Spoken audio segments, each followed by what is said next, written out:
Part 1 में हमने देखा था कि दोनों बहुत देर परेशान होने के बाद कुछ बातें करते हैं, फिर रैट में कनेक्ट करने की बात करते हैं।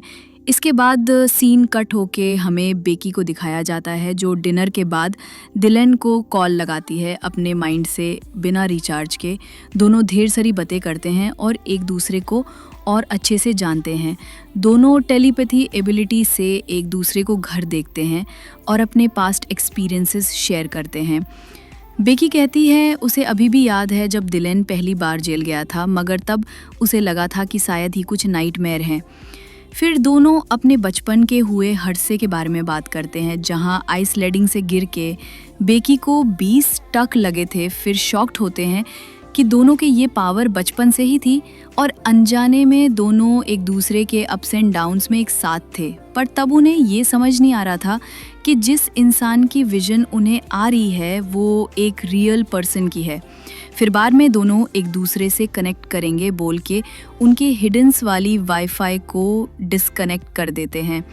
अगले मॉर्निंग फिर से बातें करते हैं जहां डिलन में दिमाग में एक आइडिया आता है और वो बेकी को मिरर के सामने आने के लिए बोलता है क्योंकि इस तरह दोनों एक दूसरे को देख सकते हैं।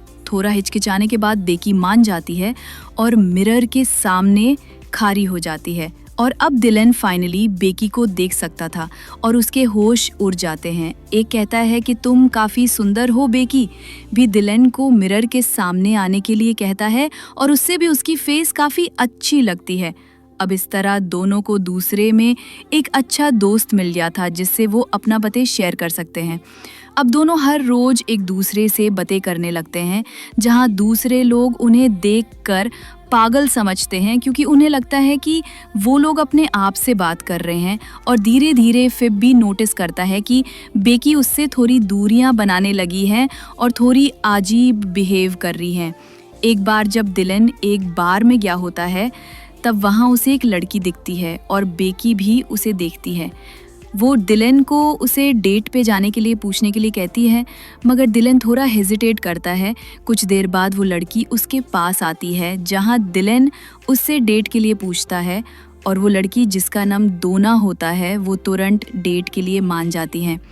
दोनों अपना डेट थर्सडे को डिलन के घर में रखते हैं, मगर उसी दिन बेकी फ्लिप के साथ उसका एक फन रिजर्व पार्टी में जाने वाली थी।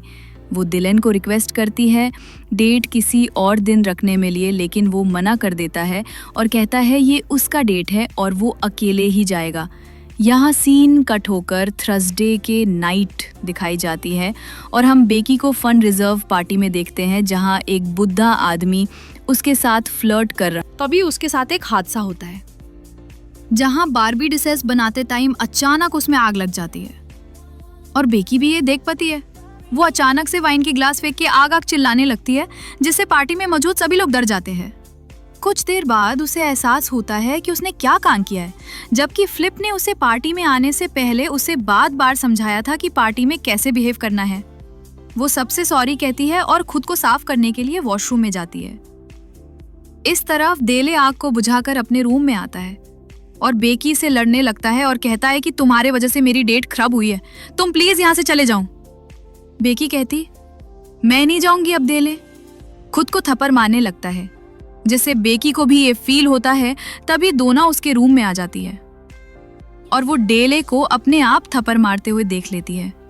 उसे लगता है भी ये पागल है क्या, और वो जल्दी से वहां से भाग जाती है जिससे डेले काफी अपसेट हो जाता है। पार्टी से वापस आने के बाद फ्लिप बेकी को बहुत कुछ सुनाता है कि उसने बहुत ही रिस्पेक्टेड डॉक्टर के ऊपर वाइन गिरा दिया और उनसे सॉरी भी नहीं कहा, मगर बेकी उसे समझाती है कि वो रिस्पेक्टेड गंदू मेरे साथ फ्लर्ट कर रहा था। बट फ्लिप कुछ भी समझाने के लिए भी रेडी नहीं था। यहाँ हम देखते हैं कि फ्लिप अपने प्रोफेशन के लिए इतना डिस्परेट था कि वो अपने बीवी के प्रॉब्लम समझाने के लिए रेडी नहीं था। कुछ देर बाद बेकी फिर से डेले से कनेक्ट करती है और उसका डेट खराब करने के लिए सॉरी बोलती है, मगर डेले कहता है कोई बात नहीं, और वैसे ही कहा उसका डेट अच्छा जा रहा था। अगले जब फ्लिप एक मीटिंग में गया होता है तब बेकी कुछ वाइन पिकार डेले के साथ फिर से बात करती है।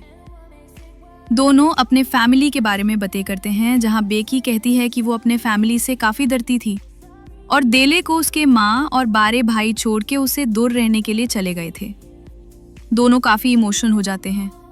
तभी देले एक बात कन्फेस करता है कि वो उससे पसंद करने लगा है। हाकाकी वो जानता है कि बेकी सदीशुदा है, बट उसके साथ टाइम स्पेंड करना उसे अच्छा लगता है। ये सुनकर बेकी मिरर के सामने जाती है और अपने कपड़े उतरने लगती है, जिससे देले के होश उड़ जाती हैं और वो कहता है, काश तुम इतनी सुंदर नहीं होती। बेकी जकर बेड के ऊपर लाटे जाती है और कहती है कि मैं जानना चाहती हूँ कि तुम मुझे कितना पसंद करते हो और क्या फील कर रहे हो। इसके बाद वो अपने बॉडी को छूने लगती है और देले को भी ये फीलिंग महसूस होता है। दोनों एक दूसरे को छूकर फील करने लगते हैं और टेलीपैथी इंटीमेट होते हैं। अब नेक्स्ट सीन में हम बेकी को ड्राइंग रूम में देखते हैं और वो वहां भी देले से बातें करने में लगी होती है। बेकी को अपने आप से बात करता देख एक लेडी की बेकी का किसी के साथ अफेयर चल रहा है, ये सुनकर फ्लिप काफ़ी गुस्सा और अपसेट हो जाता है। अगले सीन में हम बेकी को देखते हैं कि वो उसी जगह पे गी होती है जहाँ वो मूवी के स्टार्टिंग में आइस लीडिंग करते हुए गिरी थी और डिलन को कहती है कि वो कॉलेज टाइम में बहुत ही ज़्यादा डिप्रेस्ड हो गई थी, इसीलिए उसे 3 महीने के हॉस्पिटल में भी रहना पड़ा था और वहाँ उसका ख्याल फ्लिप नहीं रखा था और वो उसका हस्बैंड है, वो उसे धोखा नहीं दे सकती, इसीलिए डिलन को उसे भूलना होगा, मगर डिलन उसे खोना नहीं चाहता है और दोनों के वजह से ज़िंदगी में काफ़ी मुसीबत आ गई है, इसीलिए अब उन्हें अलग होना ही पड़ेगा। उसके बाद बेकी अपनी कनेक्टिविटी बंद कर देती है, जिससे डिलन एक बार में जाता है, मगर तभी उसे कुछ ऐसा एहसास होता है। तब वो देखता है कि बेकी को कुछ लोग पा करके ले जा रहे हैं और उसे एक हॉस्पिटल के एक सेल में बंद कर देते हैं। यहाँ हमें पता चलता है कि बेकी का अफेयर्स का बच सुनकर फ्लिप उसे एक हॉस्पिटल के एक सेल में बंद कर दिया है। उसे लगने लगा है कि बेकी का दिमागी हालत कुछ ठीक नहीं है और 2-3 महीने एक कमरे में बंद रहने से शायद वो ठीक हो जाएगी। पार्ट 2 के लिए इतना है। लास्ट पार्ट देखने के लिए कमेंट कर दो और सब्सक्राइब भी कर लेना। बाय, मिलते हैं।